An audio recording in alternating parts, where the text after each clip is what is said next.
세계 선교지 소식을 살펴보는 월드미션 브리핑입니다. 이번 한 주 동안에는 어떤 일들이 있었을까요? 먼저 유럽, 러시아 소식입니다. 프랑스 시민기후협의회가 새로운 기후변화 관련 정책을 제안했습니다. 협의회가 내놓은 제안에는 탄소 배출을 줄이기 위해 단독 자동차 이용을 금지하고 전기차를 확대한다는 내용 등이 담겼는데요. 에마뉘엘 마크롱 프랑스 대통령은 녹색 경제로의 전환을 위해 약 20조 원을 지원할 것이라고 전했습니다. 러시아 시베리아에서 이상고온 현상이 지속하면서 산불이 기승을 부리고 있습니다. 러시아 연방항공산림보호청은 115만 헥타르에 달하는 지역이 불타고 있다고 밝혔는데요. 우리나라의 10분의 1에 해당하는 규모입니다. 미국 항공우주국은 고온 기록을 경신할 가능성이 커지고 있다고 설명했습니다. 독일이 온라인 소아성애자 네트워크 관련 용의자 3만 명을 추적하고 있습니다. 현지 언론에 따르면 용의자들은 아동 포르노를 보유 공유하는 것을 넘어 아이들을 성폭행한 혐의를 받고 있는데요. 당국은 한 명이 여러 개의 아이들을 사용했을 가능성이 있어 아직 정확한 규모는 알 수 없다고 밝혔습니다. 다음은 아시아 소식입니다.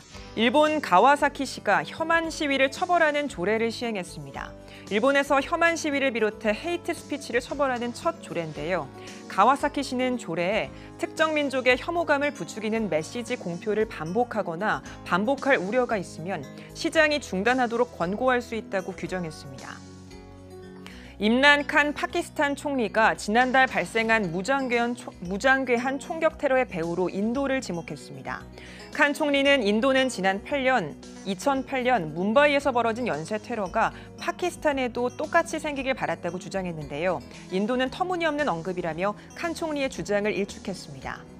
인도 동북부 지역에 집중호우가 내리면서 큰 피해가 발생했습니다. 20명이 숨지고 100만 명이 넘는 사람들이 피해를 봤는데요. 기상당국은 세계문화유산에 등재된 카지랑가 국립공원의 경우 전체 70%가 물에 잠겼다면서 비가 더 내릴 것으로 보여 추가 피해에 대비해야 한다고 당부했습니다.